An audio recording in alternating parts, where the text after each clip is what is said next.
Masuk kawasan Ring 1 Pusat Kota Jakarta membuat gedung Kementerian Pertahanan tak mudah diakses publik. Kini pemerintah membuka pintu untuk warga melihat lebih dekat kantor Menteri Pertahanan, sekaligus belajar sejarah lewat wisata Lorong Kemenhan. Seperti apa? Dan berikut liputannya untuk Anda.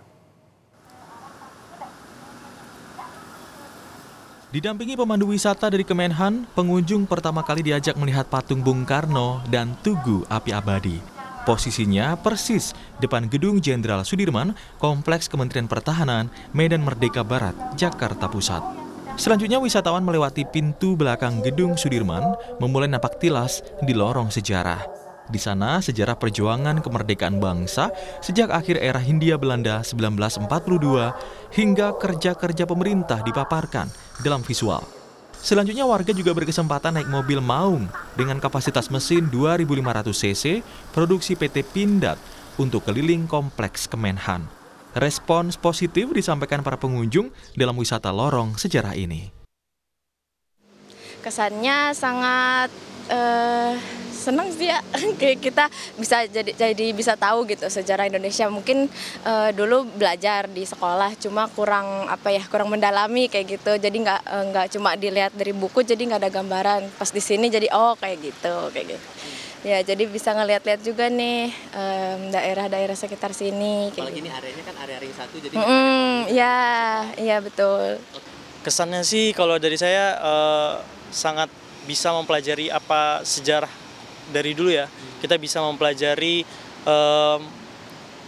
tentang militer, kemudian tentang perjuangan dari bangsa-bangsa kita. Kemudian di Kementerian Pertahanan ini kita juga diberi edukasi terkait dengan strukturnya, dan di dalam pula kita dijelaskan bagaimana cara kita untuk bisa merefleksikan diri terkait dengan perjuangan para pendahulu bangsa. Oke. Gitu. Kalau sekarang kan untuk waktunya belum ditentukan ya, maksudnya untuk jadwal kunjungannya suka dadakan. Mungkin bisa kedepannya bisa lebih sering lagi untuk bisa memberi pemahaman kepada masyarakat luas. Kementerian Pertahanan punya alasan membatasi akses publik berwisata di kompleks kementerian 1 kali sebulan. Walau menjadi representasi kedekatan pemerintah dengan rakyat, namun area kantor masih aktif dipakai bekerja, khususnya menteri dan wakil menteri. Jadi tempat aktif digunakan oleh para pejabat di Kemhan, sehingga agak sedikit berbeda perlakuannya dengan museum. Kita peruntukannya memang sehari-hari bukan sebagai museum, tapi ruang kerja, kantor yang kemudian dibuka untuk umum.